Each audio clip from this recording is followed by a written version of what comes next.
ये गिम्बल जिस दिन आया था ये आज खुलने वाला है फाइनली। इससे काम तो कुछ हुआ नहीं, दर्शन तो करा दे कि ये चीज थी क्या, क्योंकि ये चीज आपको दोबारा मेरे चैनल पे नहीं दिखने वाली। जो चैनल बना था डॉक्यूमेंट्री बनाने के लिए, अंत उसका ब्लॉगिंग से मकसद से लिया गया था कि तुम्हारा भाई बनेगा डायरेक्टर, पर तुम्हारा भाई बन गया ब्लॉगर। बट भाई before selling it as a blogger मेरा ये कर्तव्य बनता है कि मैं आपको अंदर माल मत्ता क्या है, इसका सीन सॉटा क्या है, वो एक बार आपको क्लियर करके दिखाऊं। पहली चीज क्या है, ये DJI Ronin SC गिम्बल है ना, ये सिर्फ गिम्बल नहीं है, मैंने इसका कॉम्बो बाय करा था जो उस टाइम पे मेरे को और महंगा पड़ा। अगर मेरे को पता होता कि मैंने इसको कभी यूज नहीं करना तो मैं कॉम्बो बाय करता ही। और भाई किसको पता था कि आने वाले वक्त में क्या होगा, होनी को कौन टाल सकता। टाला तो नहीं गया, तुम्हारा भाई बन गया ब्लॉगर, चैनल तो रनिंग है। सब्जेक्ट बदल गया दोस्तों, जब सब्जेक्ट बदल गया तो अब इसका कोई इस्तेमाल नहीं है, तो इसको हम आज आपको एक बार लास्ट टाइम दिखा देते हैं कि दिखता किस तरह का, इसका लुक क्या है और इसमें क्या क्या एसेसरीज हमें एक्स्ट्रा एसेसरीज कॉम्बो के साथ मिलती हैं, ताकि इन केस मेरा कोई भाई बंद सिनेमैटिक काम करता हो, ब्लॉगिंग करता हो, कंटेंट क्रिएशन में जो मतलब सिंबल का उपयोग करता हो, उस भाई के लिए सरलता हो, जब वो लेने जाए उसको कहीं ना कहीं उसको डिटेल्स मिल जाए कि इसके अंदर हमें क्या क्या मिलता है, आखिर इसके अंदर है क्या क्या। सो भाई हर बार की तरह मैं आ गया हूं अपने भाई के घर, दिखाता हूं और बताता हूं कि मैं पहुंच गया हूं। पहुंचने के बाद सफर तो मैं आपको दिखाता नहीं हूं क्योंकि मोटो ब्लॉगिंग सेटअप अक्सर मेरे हेलमेट पे माउंट रहता नहीं है, पर अब से भाई मैंने प्रण लिया है कि भाई मोटो ब्लॉगिंग अगर मैं कर रहा हूं तो मोटो ब्लॉगिंग सेटअप अब मैं लगा के चलूंगा। कहीं ना कहीं ये कमिटमेंट है भाई, डिसिप्लिन है, कहीं ना कहीं मेरे को ये पैटर्न फॉलो करना ही पड़ेगा। एज अ ब्लॉगर मेरे को मोटो ब्लॉगिंग सेटअप 24 आवर्स अपने हेलमेट में माउंट करके रखना पड़ेगा भाई, क्योंकि आपको सिर्फ ये नहीं जानना मैं कहां हूं, आपको ये जानना है कि मैं कहां से आया हूं और कहां पहुंचा हूं। तभी तो मजा आएगा, जर्नी तभी तो बनेगी। कहां पहुंच गए वो जिंदगी का लक्ष्य नहीं होना चाहिए, कहां से शुरू करा और कहां पहुंच गए वो पूरी स्टोरी कहीं ना कहीं उसके अंदर मजा आता है ना ब्रो। तो आज वो आपको दिखा देता है। तो भाई इसमें ना दो कंपार्टमेंट है, नीचे वाला जो कंपार्टमेंट है उसके अंदर है हमारा गिम्बल, और ऊपर वाला जो कंपार्टमेंट है उसके अंदर हमें मिली है एक्स्ट्रा एसेसरी, एक्टिव ट्रैकिंग के लिए जो डिवाइस यूज होता है, साथ में जो मैनुअल फोकस के लिए जो रिंग्स होती हैं, वायरिंग वगैरह ऑल दोस थिंग्स, वो सब ऊपर हमारा कहीं ना, and even the tripod mount. तो सबसे पहले हम खोलते हैं ऊपर वाले कंपार्टमेंट में जिसमें हमें एक्स्ट्रा एसेसरीज मिली है, जो एसेसरीज कहीं ना कहीं हमारे गिम्बल के साथ कंपैटिबल हैं और यूज होंगी, ठीक है, जो हम कभी यूज कर नहीं पाए। दिखा देते हैं कि जिसको ये मिलेगा आगे वो उसको कैसे यूज करेगा, एक बार वो सीन क्रिएट करने की कोशिश करते हैं। सबसे पहले हमारे पास ये चीज, ये जितना छोटा ये उतना ही बड़ा काम करता है अगर आपको अपने गिम्बल को यूज करना है एज अ ट्राइपॉड। ये है एक ट्राइपॉड स्टैंड, आप देख सकते हैं कुछ इस तरह से खुल जाता है। इसके बाद ये प्लेस कर दिया जाता है ग्राउंड पे, सरफेस पे, है ना। तो हमारा जो गिम्बल है वो बन जाता है ट्राइपॉड। तो हम ट्राइपॉड का वर्क भी अपने गिम्बल से ले सकते हैं अगर हमारे पास ये एसेसरी है। सेकंड थिंग है गाइस, हमारे पास यहाँ पे एक बेस प्लेट, जो बेस प्लेट हमारे कैमरा को होल्ड करेगी। बहुत बेसिक चीज है, आपको पता है ये ट्राइपॉड्स में भी होती है और यही बेस प्लेट्स गिम्बल में भी होती है, बस इनका पैटर्न अलग होता है अकॉर्डिंग टू द मॉडल जो आप यूज कर रहे हैं। और भाई ये है जादुई चीज, ये है वो डिवाइस एक्टिव ट्रेसिंग के लिए यूज होता है। देखो DJI RSC2 लेने से पहले मेरे पास था DJI SC, था ना इससे पहले आया था, इससे पहले था मेरे पास DJI SC, जिसमें ना प्रॉब्लम क्या थी, अगर आपको एक्टिव ट्रेसिंग यूज करनी है ना, you have to mount your mobile phone on the gimbal, को मोबाइल फोन से डाटा ट्रांसफर करके और उसके बाद आपको एक्टिव ट्रेस वाला फीचर उसमें इनेबल होता था। पर भाई DJI RSC2 में इन लोगों ने क्या करा, इन्होंने एक सेपरेट एज अ वाईफाई भी वर्क करता है, डाटा ट्रांसमिट करने का काम करता है। कहीं डायरेक्ट जो आपका कैमरा है ना उससे जो डाटा सिंक्रोनाइज होकर गिम्बल में जाता है, जिसकी वजह से आपको एक्टिव ट्रेसिंग देखने के लिए मिलती है विदाउट यूजिंग एनी फोन। इन लोगों ने ये चीज इसलिए बिल्ड करी थी मेरे हिसाब से। SC जो गिम्बल था ना, इनका जो पहला मॉडल था, उसमें जब आप एक फोन को माउंट करते थे तो वो बड़ा बल्की हो जाता था, उसको मैन्यूवर करना इधर उधर बड़ा मुश्किल हो जाता था। उन लोगों ने उसका परमानेंट सॉल्यूशन दे दिया एक डिवाइस के तौर पे, जिसको आप वाईफाई से कनेक्ट कर सकते हो नेटवर्क से अपने जो DJI ऐप है उसके थ्रू। तो भाई ये है असली हथियार। अब इसको हथियार कहना गलत भी होगा और किसी सेंस में सही भी होगा, क्योंकि भाई ये जो हथियार है ना, ये अच्छे सिनेमैटिक शॉट्स लेने में मदद करता है। जो फ्रीलांसर्स हैं, जो डायरेक्टर्स हैं, उनको छोटे पैकेट में बड़ा धमाका है गाइस। इसकी एक और स्पेशलिटी आपको दिखाता हूं। अभी आपको लग रहा होगा एक सिंगल यूनिट है, ये स्टिक लाइक स्ट्रक्चर है। अभी मैं इसका आपको मैजिक दिखाता हूं, लॉक और अनलॉक। इसको अगर अनलॉक करूंगा ना, तो अभी देखना आप लोग, क्या बात है, आपके सामने हमने DJI RSC2 गिम्बल को फोल्ड करा और फिर उसके बाद अनफोल्ड कर दिया। इसका देख लो आप, शेप चेंज हो चुका है। अब इसका क्या यूज होता है कि जब आप DJI RSC2 गिम्बल को यूज कर रहे हो अपने कैमरे के साथ, तो अभी तो मैंने इसके ये जो लॉक्स है ना इनको बंद करा हुआ है, तो आपको पूरा आइडिया मिलेगा नहीं, और मैं खोलना भी नहीं चाहता क्योंकि मेरे पास इस समय कैमरा है नहीं, मेरे भाई के पास है। पर कैमरा लगा के समझ रहे हो ब्लॉग खींच जाएगा ज्यादा लंबा। मेरे को मोटा मोटा आपको समझा क्या चीजें हमें एक कॉम्बो सेट में मिलती है DJI RSC2 गिम्बल। एक्चुअली में यूज होता है जब हम कैमरे को ना ऐसे लो एंगल में ट्रेस कर रहे हैं, उसके लिए इन लोगों ने क्या किया, इन्होंने इसके बीच में एक बेल्ट दे, लॉक और अनलॉक करने का सिस्टम दे दिया। जब हम इसे रख रहे हैं बैग में फोल्ड कर रहे हैं, तो हम इसको वापस इसको कर देंगे लॉक, तो गलती से खुल जाए तो उसी के लिए लॉक बटन दिया हुआ है, ये टाइट हो गया, नहीं खुलेगा गाइस। तो भाई ये था हमारा DJI RSC2 गिम्बल, जो जाने वाला है, हमें अलविदा बोलने वाला है हमेशा के लिए। दुख इसलिए नहीं क्योंकि भाई इसको इस्तेमाल कभी किया ही नहीं, इससे कभी बॉन्ड बना ही नहीं, इससे कभी इतना कनेक्शन कहीं ना कहीं लिंक मेरा बना ही। उम्मीद तो मुझे ये है कि फ्यूचर में भी कहीं ना कहीं इस्तेमाल में नहीं आएगा, क्योंकि भाई ब्लॉगिंग के लिए मैं कमिटेड हूं। मैं जो कर रहा हूं मैं वही करूंगा, वही दिखाऊंगा, वही दिखाता रहूंगा, उसमें इवॉल्व करता रहूंगा, चीजें सब्जेक्ट नए नए लाता रहूंगा। भाई ये जो चीज है ना, ये प्रॉपर प्रोफेशनल जो फिल्म मेकर्स हैं उनके लिए ये स्टफ बना है भाई। ये हम जैसे बंदों के लिए नहीं है जो आईफोन और गोप्रो से काम चला, बंदों के जो लेके चलते हैं 2.5 लाख 3 लाख का सेटअप, जो लेके चलते हैं 2.5 लाख 3 लाख के कैमरा, 50-50 60-60 2-2 लाख के लेंसेज, उनके काम की चीज है, हमारे काम की नहीं भाई। हमारा 1 लाख का आईफोन, 40-50,000 का गोप्रो, इतने में फिलहाल हमारा काम चल जाता है भाई। तो गाइस ये है मेरा गोप्रो मैक्स। इसकी कहानी तो बहुत लंबी चली आई है भाई, लद्दाख से इसने साथ निभाया और आज तक निभा रहा है। और निभाते निभाते इसकी उम्र हो चुकी है, ये थोड़ा बूढ़ा हो चुका है, इसको जरूरत है अपग्रेडेशन की। गाइस मैं इसको फेंकूंगा। बहुत लोग क्या करते हैं, इक्विपमेंट में थोड़े ग्लिचेस आते हैं, थोड़ी माइनर डैमेजेस होते हैं, लोग उसे थ्रो कर देते हैं। भाई मेरा कहना ये है कि कोई डिवाइस अगर आपने खरीदा है ना, तो भाई उसकी केयर करो, इट हैज लाइफ। अगर केयर करने के बावजूद भी वो डैमेज हो जाए, भाई रिपेयर ऑप्शन के लिए जाओ, रिपेयर करो, रीयूज करो, रिसाइकिल करो। क्यों दूसरी चीज पे पैसा फूकना। मैंने GoPro 9 लिया, GoPro Max मैं इसलिए नहीं ले रहा हूँ क्योंकि मेरे पास ये ऑलरेडी। दिल से एक बात बताऊं आपको, सीक्रेट है, किसी से शेयर मत करना, इससे ना मेरे इमोशन जुड़े हुए हैं। इसने मेरा साथ उन जगहों पे दिया है, आप सोचो ना कहाँ भाई, लद्दाख के लास्ट गांव में, कहाँ पीओके बॉर्डर भयंकर, नुब्रा वैली क्रॉस करके लास्ट स्कार्दू वगैरह, वहां ये मेरे साथ कितनी बार इसने चोट खाई। कई बार माउंट रहता था हिमालयन में, अचानक से गिर जाता, ये चोट खाता था और मेरे को सिखाता था। ज्ञान मुझे क्या मिलता था, इक्विपमेंट्स की और केयर करो। काफी समय बाद मुझे ये रियलाइज हुआ, अब इसे केयर नहीं, अब इसे रिपेयर की जरूरत है। केयर तो इसकी मैंने करी जितना मैं कर सकता था, उन एक्सट्रीम कंडीशंस में सारी चीजें देख के चलना पड़ता है, उसका मैं जितना ध्यान दे सकता था मैंने दिया। पर कुछ जगहों में गलतियां मुझसे हो गई जिसकी वजह से इसमें कुछ डैमेजेस आ गए। सबसे पहला इशू मैं आपको बताता हूं कि क्या है। जब मैं इसमें रिकॉर्ड करना शुरू करता हूं तो एक तो इसमें ना ग्लिच आ जाता है, रिकॉर्डिंग के बीच में स्क्रीन ब्लैकआउट हो जाती है, पूरी फुटेज गायब। उसके बाद होता है डिप्रेशन, 9 मिनट 10 मिनट का ब्लॉग पूरा वॉश आउट हो जाता है। उससे मैंने हाथ खड़े कर दिए थे, मैंने गिव अप कर दिया था, मैंने GoPro यूज ही करना बंद कर दिया था क्योंकि मेरे पास एक यही GoPro होता था। आज की डेट में मेरे पास GoPro 9 है, पर आज से कुछ समय पहले मेरे पास से ये था और ये खराब हो गया था। अब वो ग्लिच तो था ही था, उसके साथ एक और प्रॉब्लम इसमें आ गई कि इसकी स्क्रीन में ना लाइन पड़ गई, यानी कि स्क्रीन में विजन भी ब्लॉक हो गया। फिर उसके बाद कुछ माइनर चोटें थी, इसकी लेंस में कुछ माइनर चोटें थी, कुछ स्क्रैचेस थे। GoPro Max के साथ सबसे बड़ी प्रॉब्लम पता है क्या, जो वीडियो मैंने बहुत सर्च करी यूट्यूब, बहुत ज्यादा ढूंढी, पर मेरे उस सब्जेक्ट के रिगार्डिंग मेरे को इन्फॉर्मेशन कहीं भी नहीं मिली, वो चीज अभी सॉल्व हो ही नहीं पाई। GoPro Max के साथ क्या है कि इनबिल्ट, अगर आपको इसे चेंज करना है ना तो आपको इसे किसी रिपेयर सेंटर में ले जाना ही पड़ेगा। अगर इसमें कुछ स्क्रैच आ जाते हैं, ये जो आपका ग्लास है ऊपर का प्रोटेक्टिव ग्लास, ये आप घर में चेंज नहीं कर सकते, बट जो बाकी GoPros हैं आप घर में इजीली रिमूव कर दूसरा प्रोटेक्टिव ग्लास ऑनलाइन ऑर्डर करके उसके ऊपर अप्लाई कर सकते। तो भाई ये कुछ चीजें थी जो आज मुझे सॉल्व करनी है। GoPro Max आज ठीक कराने क्योंकि भाई सुपर बाइक ले लिए, एक एंगल से तो व्यू मिल रहा है, पर 180 डिग्री के अलावा 360 व्यू हमें बहुत जरूरी है। पब्लिक रिएक्शन ब्लॉग्स आपके लिए कैसे बनाएंगे, अभी बहुत सारा क्रेजी कंटेंट आने वाला है, उसमें बहुत बड़ा हाथ होगा इस GoPro Max का। ये जितना छोटा है ये उतना बड़ा काम करने वाला, छोटा खिलाड़ी बड़ा काम, समझ रहे हो। तो इससे वो काम निकालने के लिए इसको सही कंडीशन में लाना, इसको वापस से जगाना जरूरी है। कुंभकर्ण की तरह इस समय सोया हुआ है, चुस्ती लाना बहुत जरूरी है। हमारा जो कंटेंट है ना उसमें भी थोड़ी चुस्ती आ सके, उसमें भी थोड़ी फुर्ती आ सके, वो तभी होगा जब ये रिपेयर होगा। तो आज ये दो कंटेंट है, ये दो सब्जेक्ट है जो हम कवर करने वाले हैं इस ब्लॉग के अंदर। चलते हैं अपने गिम्बल को करते हैं सेल, साथ में जो अपने पास GoPro Max है इसको दे देते हैं आज रिपेयर के। तो गाइस अब आपको जो नेक्स्ट व्यू मिलने वाला है ना, वो मिलने वाला है मेरे GoPro से डायरेक्ट मेरे हेलमेट में माउंट होके। तो भाई रेडी हो जाइए GoPro व्यू के लिए, और अब आपको मिलते हैं सीधा ऑन रोड। जैसे कि तुमसे वादा किया था कि सीधा अब मिलेंगे तुमसे मोटो व्लॉगिंग सेटअप में, तो भाई जैसा वादा किया था वैसा ही काम कर रहे हैं। तुम्हारे लिए मोटो व्लॉगिंग सेटअप में हम आ चुके हैं, GoPro को कर चुका है माउंट। सीधा चलते हैं नीचे की तरफ। आज अपने जो काम है ना, जो अपने इंपॉर्टेंट वर्क है उनको निपटाते हैं, सीन्स आगे के दिखाते हैं। भाई ये ले लिया ब्रो अपने हाथ में गिम्बल, GoPro Max को रखा हुआ है मैंने अपने बैक पैक में, दिख नहीं रहा होगा बट ये मेरा पीछे बैक पैक है। नीचे बूट्स हैं, इनको पहन लिया जाए जरा जल्दी से। Once we wear the boots, उसके बाद जाएंगे अपनी स्कूटी में, क्योंकि आज जैसे आपको बताया था सीन सुबह, आज इस्तेमाल नहीं होगी हमारी सुपर बाइक। रत था नहीं होगा आज अगर होगा भी ना राथा था तो वो होगा हमारी स्कूटी में। अब वो स्कूटी कौन सी है वो बहुत जल्दी आपको पता लगने वाला है जैसे ही हम जाते हैं नीचे जहाँ स्कूटी पार्क। जरा लेस तो बांध लें, आगे निकलने की बात कर रहे हैं, लेस तो बंदी नहीं ब्रो, लेस बांधना तो जरूरी है।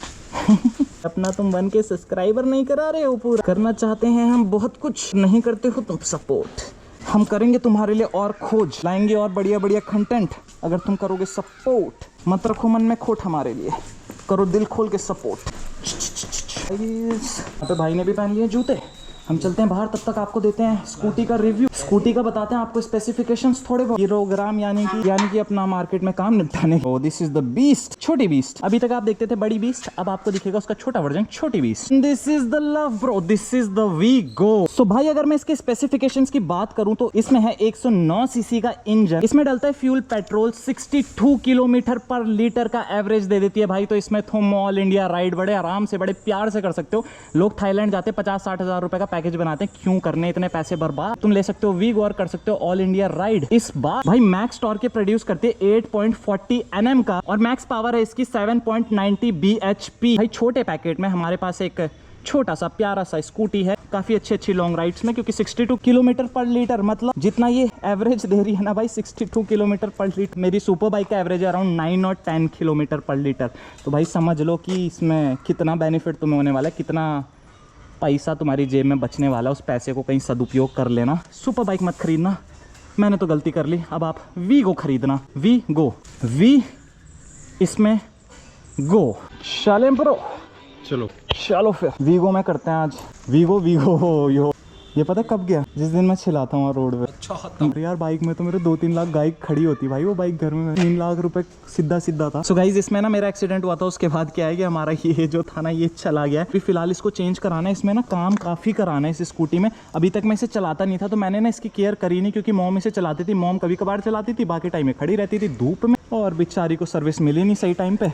आज हमने रैंडमली इसको निकाल लिया, हमें क्या पता था ब्रो कि इसकी ये स्थिति होगी। मॉम से मैंने पूछा मॉम इसकी सर्विस कब कराई? मॉम ने कहा बेटा मेरे को सर्विस की ज़रूरत नहीं पड़ती इसमें, मेरी गाड़ी मैं इतने प्यार से चलाती हूँ कि मैंने जिस दिन से लिया उस दिन से आज तक इसकी कभी सर्विस ही नहीं कराई। तो मैं हो गया हैरान, मैंने कहा भाई इसका इंजन सीज हो जाएगा। मॉम क्या बात कर रहे हो आप? साथ इंसाफ होगा भाई, मॉम ने तो रख लिया इसको जितना रखना था। अब मैं इसको बनाऊँगा सही स्कूटी, इसमें कराऊँगा बढ़िया काम इसको करूँगा, वेल मेंटेन। और जो भी ऐसे काम है ना अपने, जहाँ पे हमें थोड़ा मार्केट प्लेस में जाना है, टाइट स्पॉट्स पे जाना है, जहाँ बाइक ले जाना थोड़ा टफ है, वहाँ कहीं ना कहीं इसको ले जाया जाएगा। लो दादा, तो टाइट स्पॉट्स में अब इसको ले जाया जाएगा, जहाँ पे बाइक नहीं जा सकती वहाँ स्कूटी ले जाई जाएगी। और यही नहीं, अभी तो रुको, इसके आगे और भी कुछ है। आगे क्या है? घर के आगे जीत तो है ही है, पर उससे भी आगे क्या है कि उससे आगे ओला। मैं सोच रहा हूँ बहुत जल्दी कुछ दिनों में मैं ओला स्कूटर लेने की सोच रहा हूँ। हाँ भाई मजाक नहीं कर रहा हूँ, लिटरली ओला स्कूटर में लेने की सोच रहा हूँ। क्योंकि जब से मैंने स्कूटी चलानी शुरू करी है ना, मेरे को रियलाइज़ हुआ है कि यार हर रोड ना बाइक के लिए नहीं बनी है। कुछ रोड्स ऐसी हैं, कुछ जगह और कुछ काम ऐसे हैं जिनके लिए तुम डेली बाइक को कहीं ना कहीं नहीं ले जा सकते हो निकाल। प्रैक्टिकली वो सेंस नहीं बनाता है। सोचो तुम्हें मोहल्ले के बगल वाले मोहल्ले में जाना है दूध खरीदने के लिए, और तुम ले जा रहे हो सुपर बाइक। ये तो भाई ज़्यादा रईसी हो गई ना। हम आते हैं आम परिवारों से, तो भाई सुपर बाइक रखिए, पर सुपर बाइक सुपर काम के लिए है ना, जहाँ पे टोरा जमाना है, जहाँ पे ब्लॉग करना है वहाँ के लिए। और भाई जहाँ पे सामान्य काम करना है, जहाँ पे हल्का फुल्का कंटेंट निकालना, हल्की फुल्की बातचीत, हल्का फुल्का सीन शॉट है, वहाँ पे स्कूटी बेस्ट है भाई। Super bike is like it's meant for the purpose क्या? मोटो व्लॉगर हो तो मोटो व्लॉग बना रहे हो, अगर राइडर हो तो अपनी राइड रिकॉर्ड करके लोगों को दिखा रहे हो, ट्रैक पे भगा रहे हो। पर सुपर बाइक इसके लिए नहीं बनी कि तुम उससे दूध लेने जा रहे हो। दैट डजंट मेक सेंस भाई। टेंट के लिए कर सकते हो पर रोज रोज नहीं कर सकते ना। जोक मैंने क्रैक करा और इसमें ना मेरे दोस्त हंसे नहीं, तो मेरे लिए वो टारगेट है कि मेरे को कुछ ऐसा बनाना है जिससे नेक्स्ट टाइम वो कंपटीशन आ जाता है, हेल्दी कंपटीशन, कि भाई मेरे को कुछ ऐसी बात करनी है जो जोक एक्चुअल में क्रैक हो। ये चीज़ देखिए, जो सबसे ज़्यादा ग्रोथ होती है ना मस्खरापंती है कॉमेडी की, वो सबसे ज़्यादा अपने से करीबी यार होंगे ना, 3-4 जानबूझ के भी तुम्हारी बात पे नहीं हंसे, उन लोगों के बीच में होती है वो रियल ग्रोथ। क्योंकि वहाँ पे कंपटीशन हार्ड है, सामने वाला पकड़ के बैठा हुआ है कि इसकी बात पे नहीं हंसना, ये तो मेरा यार दोस्त है भयंकर, इसकी बात पे क्या हंसना। वहाँ पे अगर किसी ने कोई ऐसी बात कर दी 4 दोस्तों में से किसी दोस्त की, उससे मतलब सामने वाले 3 दोस्त कह रहे हैं यार हंसना तो नहीं था, पर इसने हंसा दिया, इसने कन्विंस कर दिया हंसाने के लिए, तो भाई वो चीज़ समझ लो कि वो लेजेंडरी चीज़ है, वो नेक्स्ट लेवल चीज़ है। मेरी ऑब्जर्वेशन ऐसी है, मुझे नहीं पता तुम्हें क्या फील होता है। ये चीज़ है, जो बंदा उन 4 लोगों में ग्रो कर जाए ना कॉमेडी करने में, वो दुनिया के किसी आदमी को हंसा सकता है, क्योंकि वो उन 3 लोगों को हंसा रहा है जो उसके यार दोस्त वहाँ बैठे हुए हैं ये सोच के कि इसकी बात पे नहीं हंसना। एक बार तुम ऐसी बात कर दो कि हंस जाए तुम्हारे साथ के दोस्त, फिर कहें कि यार तूने हंसाई दिया कि भयंकर की, हम तो हंसना भी नहीं चाह रहे। हम सोचते हैं कि यहाँ फ्लाईओवर कब बनेगा, बचपन कट गया भयंकर, जवानी आ गई, अब जवानी के बाद आएगा बुढ़ापा, और बुढ़ापा आने तक यहाँ फ्लाईओवर बन जाए तो भाई गनीमत है। क्या उम्मीद है तुम्हें कब बनेगा यहाँ फ्लाईओवर? मेरे पोते होने तक क्या यहाँ फ्लाईओवर बन जाएगा? मेरे पोते यहाँ फ्लाईओवर से जाने चाहिए अपनी सुपर बाइक लेके। हमारा क्या, हमने तो दिन काट लिए भाई, जवानी आई अब बुढ़ापा आ जाएगा, क्या है जिंदगी तो समुद्र में कंकड़ की तरह। ये तो आपने देखा नहीं स्थिति, लोग लद्दाख में खाई में फंसा देते हैं गाड़ियाँ भाई, उनको बोलते रहो कि साथ समझाते रहते हैं लोग कि भैया नीचे चली जाएगी गाड़ी, खाई में लोग कभी भी चोट में घुसाते। भाई ये इंडिया है यार, यहाँ बहुत स्ट्रेंथ है लोगों पे। मुझे वो निकलेगा कैसे? अरे ये देखना क्या गंड बुद्धि है। बुद्धि होती तो फिर बात ही क्या थी। मन नहीं करता भाई यार को साथ ले जाना भाई, कि तुम्हारी इन बातों से वाकिफ हूँ और इनसे बिल्कुल प्रभावित हूँ। बताया नहीं वो जो हादसा हुआ तुम्हारी गली में आते हुए, ऐसे सांप बना के गया वो बंदा, और उसने गाड़ी ऐसे घुमाई जैसे बंदा स्कूटी ले जाते हैं ना भयंकर सांप की तरह, मैंने गाड़ी को सांप बना दिया भाई। मैं हैरान हो गया। मैंने ये जो रोड दिख रही है ना गाइस, इसकी आधी रोड है घर की जो गली है, वहाँ पे उस बंदे ने ऐसे कट मारा एक बाइक वाले को क्रॉस करके, फिर मेरे को क्रॉस करके उसने ऐसे सांप की तरह सड़क को उसने सांप सीढ़ी बना दी। सरकार सड़क ये सोच के बनाती है कि सड़क की तरह रखेंगे, पर हमारे यहाँ भयंकर उसमें खेला जाता है सांप सीढ़ी।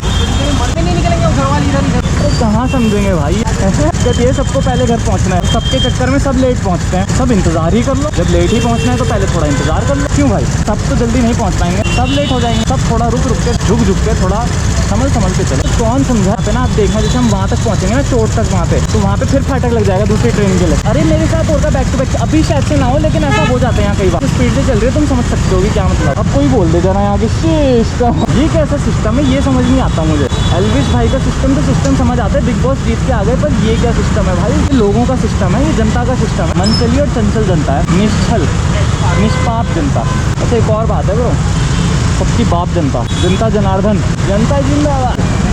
कुछ कहना चाहोगे इस ट्रैफिक को देख के? दिल में कोई भाव, कोई भावना जागृत हो रही? भैया तीन जा रहे हैं एक साथ, इधर कीबोर्ड ले जा रहे हैं। तुमने मुंबई में लोगों को स्ट्रगल करते हुए सुना होगा, दिल्ली में सुना होगा, भाई आज यहाँ देख लो, गली गली में स्ट्रगल है ब्रो। हसल है हसल, डिवाइन हर गली में नहीं है, पर हसल तो हर गली में है ना ब्रो। हसल सिर्फ MTV में नहीं, हसल भारत के हर एक गली के हर एक नुक्कड़ में है ब्रो। ये रियल हसल है, वो MTV वाला हसल, ये जिंदगी का हसल है ब्रो। यहाँ पे स्वैप होता है, जगह स्वैप हो जाती एकदम से। जरा कोना क्या मिला और कोई एक्सपर्ट बंदा हुआ, उसने सीधा कट मार के अपनी गाड़ी घुसा दी। स्वैप करो स्वैप। एक सदी बाद डायनासोर्स हो गए खत्म, और उसके बाद कहीं ना कहीं यहाँ खुला ट्रैफिक, और हम आ गए हैं फिर से 21वीं सदी में। टाइम ट्रैवल करा हमने अभी। लोग समय में आगे जाते हैं, पर हम समय में इतना पीछे चले गए कि एक फाटक को क्रॉस करने में हमें आधे 1 घंटा लग गया। ये टाइम ट्रैवल ही था, बस समय में आगे जाने का नहीं, समय में पीछे आने का। 17 अगस्त है पर मैं 16 अगस्त में पहुंच गया हूँ। जाम इतना भीषण था कि मैं पीछे होते समय में ही पीछे चला गया। मेरी जिंदगी एक दिन पीछे हो गई। मैं जवान हो गया हूँ ब्रो, मेरी दाढ़ी थोड़ी छोटी हो गई, एक दिन का अंतर आ गया मेरी जिंदगी में। यार हमने मोमो तो खाए नहीं। अरे आंटी के मोमो, ये शब्द थोड़े से अभद्र शब्द हो जाते हैं। आंटी और अंकल दोनों बनाते हैं वहाँ पे मोमो, ऐसा नहीं है गाइस, गलत मत समझो मेरे शब्दों को। मोमो का मतलब है जो खाने वाले मोमो, या बढ़िया मोमोज खाते हैं हम, वेज मोमोज। मैं तो शाकाहारी हूँ भाई, साफ सीधी बात, वेगन बनने के प्रयास में हूँ। पीपल फार्म ना एक संस्था है, अगर आपको पता हो, हिमाचल से, तो मैं उनको काफ़ी देखता रहता हूँ। कुछ समय पहले उनकी एक रील आई, तो पहले उन्होंने दिखाया दूध के ऊपर विवाद हुआ। बेसिकली उन्होंने पॉइंट क्या रेस किया, ओ स्वाह नागिन बनाऊंगी बल। उन्होंने पॉइंट ये रेस किया कि भैया जो दूध हम पीते हैं ना, उसके लिए गाय को कहीं ना कहीं उसके बछड़े से दूर रखा जाता है। उसका बछड़ा जो है, उसको वो दूध देने के बजाय जो पोषण उसके बछड़े को मिल रहा है, वो कहीं ना कहीं वो दूध हम पी जाते हैं। तो मेरे को ना ये सुनने के बाद बड़ी आत्मग्लानि सी हुई, और मेरे को मेरा मन जो है वो खट्टा हो गया। जैसे दूध में नींबू पड़ जाए, दूध फट जाता है, वैसे ही मेरा मन जो है ना, मेरा मन हल्का सा खट्टा हो गया। और खटास जो थी ना मन में, उसने मेरे को ये डिसीजन लेने पे मजबूर कर दिया कि भाई मैं ज़िंदगी में दूध घी इसका उपयोग बहुत कम करूँगा। क्या चल रहा है, ताकि भाई गायों को जो उनके बछड़े हैं उनसे जुदा ना किया जाए, और जो बछड़े हैं उनको उनका पोषण मिले। डेयरी वाले गाय अत्याचार भी ना करें। उसमें मैं जितना सहयोग कर सकता हूँ वो इतना है कि भाई मैं अपना जो मिल्क कंजम्पशन है ना, उसको थोड़ा कम कर सकता हूँ। तो उसके लिए मैंने साफ सीधी चीज़ क्या करी, सबसे पहले भाई एज ए इंडियन मैं खाता था बहुत मीठा, यानी कि मिठाई, मिल्क केक हो गया तुम्हारा, रबड़ी हो गई, मतलब ये सब तो हमारी ज़िंदगी का भाग है। इसको हमसे अलग करोगे कैसे? इससे पहले मैंने ये चीज़ें बंद करी, मैंने मिठाई खानी बिल्कुल बंद कर दी। अब मैं खाता हूँ डोनट। तुम कहोगे कि यार तुमने डोनट खाना शुरू कर दिया, डोनट में तो एग होता है, और भाई एगलेस भी तो डोनट होते हैं, एगलेस पेस्ट्रीज होती है। तो मैं हो गया एगलेस केक, डोनट्स पे डिपेंड। मैंने छोड़ दी मिठाई पूर्णतः। मतलब ये समझ लो कि मैं वो इंसान हूँ जो हफ्ते में मिठाई खाता था, और अब मुझे महीनों हो चुके हैं, महीने से मैंने मिठाई नहीं खाई। मैंने अपने मन को इतना परिपक्व बना लिया, मैंने अपने मन को इतना साध लिया। मैंने दूध पे जो मेरी डिपेंडेंसी थी, मिल्क प्रोडक्ट्स पे जो मेरी डिपेंडेंसी थी, उसको मैंने बड़ा कम कर दिया है। ये सोच, अगर मैं अपनी तरफ से थोड़ा कंजम्पशन कम करूँगा दूध